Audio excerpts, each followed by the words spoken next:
घेतला.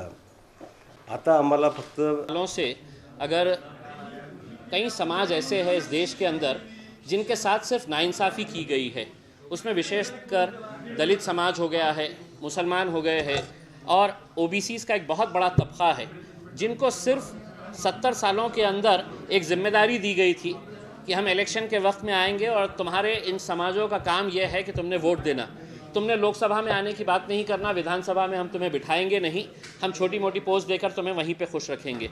लेकिन आज ये पूरे समाजों को जब हकीकत पता चल रही है कि हमारा इतना बड़ा समाज है लेकिन इतने सालों से हमारे साथ जो नाइंसाफ़ियाँ हो रही है ये क्यों हो रही है और किसकी वजह से हो रही है, अब जब वजह पता चली तो पता चल रहा है कि वो भारतीय जनता पार्टी हो, शिवसेना हो, कांग्रेस हो, एनसीपी हो, ये सभी लोगों ने इस्तेमाल किया है। लेकिन अब ये समाज खड़ा रह रहा है और ये कह रहा है कि नहीं, मुझे भी मेरा अधिकार, मेरा हक मिलना चाहिए।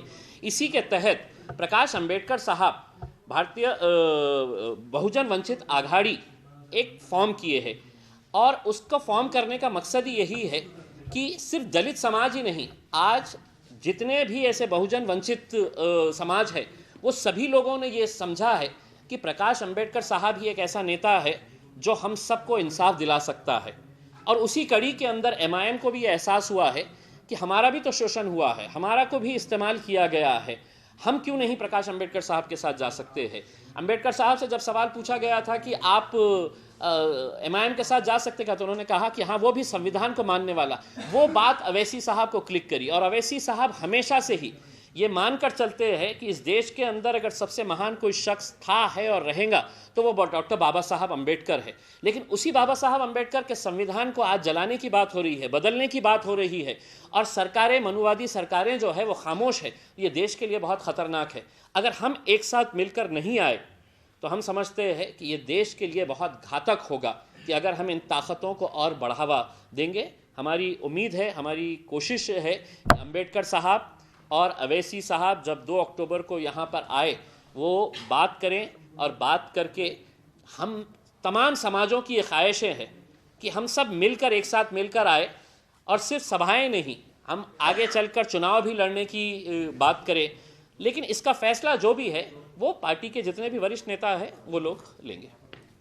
एक बात तो तय है कि पिछले 70 सालों से, जिस तरह से अभी भदे साहब ने बताया है कि ये बहुजन वंचित आघाड़ी बाबा साहब अम्बेडकर साहब ने क्यों शुरू की, इसका मकसद ही यही है कि जिन समाजों के ऊपर नाइंसाफ़ी हुई है और जिन्हें पिछले 70 सालों से सिर्फ रबर स्टैम्प की तरह इस्तेमाल किया गया है, उन्हें सिर्फ वोट बैंक के वक्त, वोट के वक्त में बहुत अहमियत दी जाती है, उतने 2 महीने के पीरियड के अंदर उन्हें सर आंखों पर बिठाया जाता है। उनका काम यही रहता है, चाहे वो दलित समाज हो, मुसलमान हो, ओबीसीज का एक बहुत बड़ा तबका हो, कि आपने वोट देना, सत्ता में अब आप बात नहीं करना करके। लेकिन आज हर समाज जागरूक हो गया है और हर एक को ऐसा लगता है कि मैं भी सत्ता में जाना चाहिए, मेरी भी आवाज़ विधानसभा में, लोकसभा के अंदर पहुंचनी चाहिए। इसी इरादे से ये किया गया है, एक शुरुआत है और एक बहुत अच्छी पहल है, हम समझते हैं। इसी के लिए हमको एक बात का एहसास हुआ था कि महाराष्ट्र के अंदर आज जो लोगों के अंदर भावना है, जो गुस्सा है, ख़ास तौर से एक ओबीसी समाज को, दलित समाज को, मुसलमानों को ऐसा लगने लगा है, उनके सामने जब सच्चाई आने लगी है तो उन्हें ऐसा लग रहा है कि 70 सालों से हमारा क्या इस्तेमाल किया गया है, क्यों हम लोग नहीं पहुंच पा रहे हैं, हम क्या एक अलग पर्याय अपना नहीं बना सकते हैं। उसी के इरादे से ये कोशिश की गई है। प्रकाश अंबेडकर साहब के साथ हमारी बातचीत हुई है पर्सनल लेवल के ऊपर। हमारी मतलब ये है कि जब हम प्रकाश अंबेडकर साहब के साथ बात कर रहे तो हम अवैसी साहब के दूत बनकर गए थे। अवैसी साहब ने हुक्म किया था, हमने भी बताए थे अवैसी साहब को कि आज महाराष्ट्र के अंदर अगर दलित समाज एकजुट होकर एक पूरी ताकत के साथ अगर किसी के पीछे खड़ा है तो वो माननीय बाबा साहेब अम्बेडकर के पीछे खड़ा हुआ है। ये समझता हूँ मैं ये कि पिछले 70 सालों के अंदर पहला एक ऐसा बदलाव आया है। जिस तरह से 2014 के अंदर जब अवैसी साहब आए तो अवैसी साहब ने मुसलमानों को इकट्ठा करने का काम किया। आज अंबेडकर साहब के पीछे बहुजन वंचित समाज पूरा खड़ा हुआ है, दलित समाज पूरी ताकत के साथ खड़ा हुआ है। ये लोग, ये वो समाज थे जिन्हें बड़ी आसानी के साथ बिखेर दिया जाता था। इनके कुछ पुडारी, हमारे कुछ पुडारियों का धंधा यही रहता था कि ये समाज को बांट डालो, इनको बिखेर डालो और बस सत्ता कोई और लेके चले जाए। लेकिन आज हकीकत ये है कि सब लोग एक कोशिश कर रहे हैं कि ये सभी समाजों को इंसाफ मिलना चाहिए। तो जब हमारी चर्चा हुई तो उसमें एक पॉजिटिव बात आई। अंबेडकर साहब से जब पूछा गया था कि आप एमआईएम के साथ जा सकते हैं क्या, तो अंबेडकर साहब ने जवाब दिया था कि हाँ, एमआईएम भी संविधान को मानने वाला पक्ष है करके। आज संविधान के खिलाफ जो षड्यंत्र रचा जा रहा है इस देश के अंदर, हम उसके खिलाफ है। हम चाहते हैं कि अंबेडकर साहब इस मूवमेंट को लीड करें, और इसी तरह का एक पत्र बैरिस्टर असदुद्दीन अवैसी साहब ने जब अंबेडकर साहब को लिखा तो उन्होंने यही कहा कि बाबा साहब अंबेडकर को मानने वाले, उनके आदर्श और उसूलों को आगे लेकर चलने वाले जितने भी पक्ष है, उसका नेतृत्व आप करें। हम एक छोटे भाई का रोल अदा करना चाह रहे हैं। हमारी यही लोगों से अपील है कि हमने इतने सालों के अंदर है तो हर तरह के षड्यंत्र को देख चुके हैं, भुगत चुके हैं। अब हमारी आवाज़ हमको बुलंद करना है। मुसलमानों का, दलितों का काम क्या था? आज भी अगर हिंदुस्तान के अंदर अगर देखा जाए, पूरे हिंदुस्तान में, महाराष्ट्र छोड़ दीजिएगा आप, अगर झोपड़पट्टियाँ हैं तो वहाँ पर या तो दलित समाज मिलेगा या मुसलमान समाज मिलेगा। जब विधानसभा अभी कुछ दिन पहले जब मुख्यमंत्री साहब ने सारे गट नेताओं की मीटिंग बुलाई, उसमें मैं भी था। उसमें जो है बात जो हो रही थी, सिर्फ एक समाज को रिजर्वेशन देने की बात कर रही थी। तो मैंने बीच में रुक के बोला, मैं बोला साहब, अगर धनगर समाज का रिप्रेजेंटेशन नहीं है यहाँ पर तो क्या उनके बारे में कोई नहीं बात करेगा? उनका नेतृत्व, उनके बारे में कोई चर्चा ही नहीं करेगा? मुसलमानों का यहाँ पर कोई है नहीं तो मुसलमानों के बारे में कोई बात नहीं करेगा। मैं अकेला था और मुझे वहाँ पर रोकने की कोशिश की गई थी। तो आज धनगर समाज को, ओबीसी समाज को भी ये समझ में आने लगा है कि जहाँ फैसले लिए जाते हैं, जिस चार दीवारी के अंदर फैसले लिए जाते हैं, वहाँ पर कुछ अलग चेहरा होता है नेताओं का बाहर निकल कर आने के बाद। मैं आपको बताऊं कि उस वक्त की मीटिंग के अंदर वहाँ पर एक भी ऐसा नेता नहीं था जिसने धनगर समाज और मुसलमान समाज के बारे में बात किया। थोड़ी देर के बाद जब हम बाहर निकले और टीवी की लगा हुआ था, नाना के कैबिन के अंदर हम बैठे हुए थे, तो वहाँ पर हम देख रहे हैं वही नेता बाहर टीवी के सामने ये बोल रहा है की आम्ही चर्चा केली धनगरांच्या रिझर्वेशनच्या बाबतीत, मुसलमानांच्या रिझर्वेशनच्या बाबतीत। तो मैं बोला ये कब चर्चा हुई है? तो मतलब अंदर आपका चेहरा अलग है, बाहर आपका चेहरा अलग है। वो जैसे ही वहाँ से हटे तो मैं गया टीवी के सामने और मैं बोला एक भी नेता ऐसा नहीं था जिसने धनगरों के बारे में बात किया है या मुसलमानों के बारे में बात किया है। तो जनता को पिछले 70 सालों से इसी तरह से घुमाया जा रहा है। अंदर जहाँ फैसले लिए जा रहे हैं, क्यों धनगर समाज इतना बड़ा है, ओबीसी समाज इतना बड़ा है, उनके रिप्रेजेंटेशन के हिसाब से उनका पॉलिटिकल उनको मिलना चाहिए या नहीं मिलना चाहिए? ये नहीं मिल रहा है।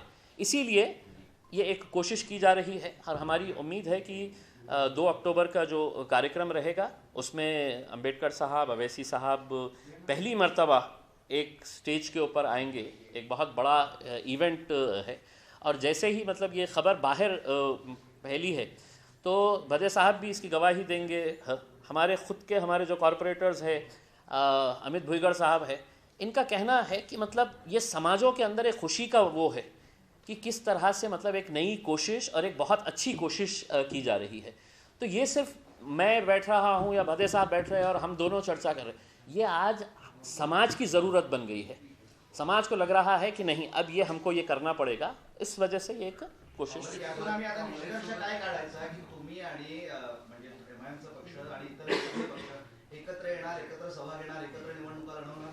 देखिए, हम एक साथ तो आ रहे, हमने अपनी ख्वाहिश जाहिर तो किए है कि हम अंबेडकर साहब के साथ मिलकर आगे बढ़ना चाहते हैं।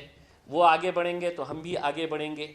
जहाँ तक इलेक्शन की बात है, ये फैसला जो है ये अवैसी साहब और अंबेडकर साहब जब बैठेंगे तब ये निर्णय लिया जाएगा कि किस स्तर के ऊपर इलेक्शन लड़ना है, नगर परिषद में लड़ना है, नगर पालिका में लड़ना है, असेंबली में लड़ना है, पार्लियामेंट के अंदर लड़ना है, कहाँ कहाँ लड़ना है। ये पार्टी के जब वरिष्ठ, ये तो एक प्राथमिक ये है कि हमने एक पहल की है, उस पहल के हिसाब से दोनों एक साथ मिलकर आएंगे और जब उनकी चर्चा होगी उस चर्चा के अंदर स्वाभाविक है कि बहुजन वंचित आघाड़ी अपना प्रपोज़ल रखेगा, हम लोग हमारी बातें रखेंगे, लेकिन कोशिश यही रहेगी कि हम साथ में मिलकर आगे बढ़े।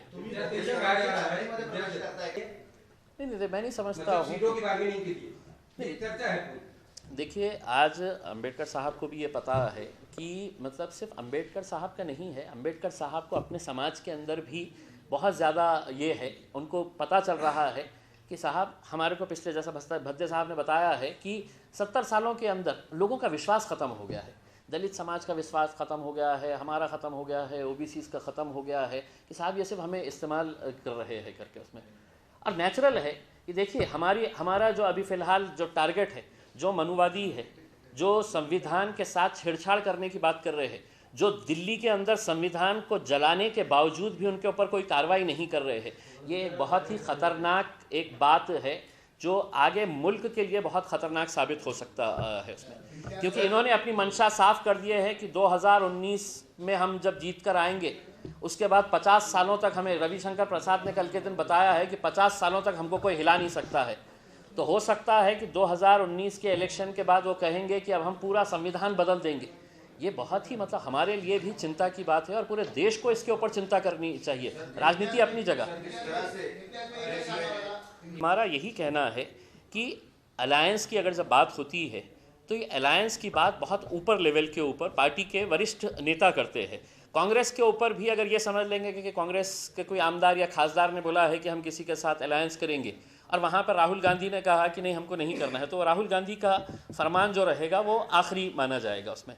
हमारा भी यही कहना है कि हम लोग जो प्रपोजल्स है, जो मुद्दे हैं, ये एक नया समीकरण उभर कर आ रहा है। हो सकता है कि कुछ हमारे पास भी प्रपोजल्स आएंगे या हमारे पास भी कुछ प्रपोजल्स आए हैं कोई हाथ मिलाने के लिए कि हमारे साथ आइए करके उसमें, लेकिन हर पत्ता अगर हमने अभी खोल डाले तो फिर आगे आप लोगों को नहीं, इसका फैसला जैसा हमने यही बताए है कि ये जो फैसले हैं, ये मैं अगर बोलूँगा जाना है और अवैसी साहब ने कहा कि नहीं जाना है, तो फैसला किसका फाइनल रहेगा? मेरी पार्टी का अध्यक्ष।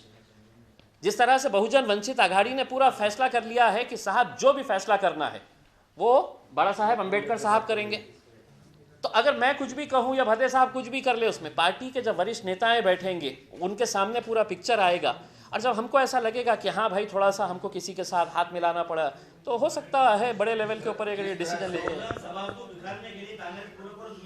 क्या क्या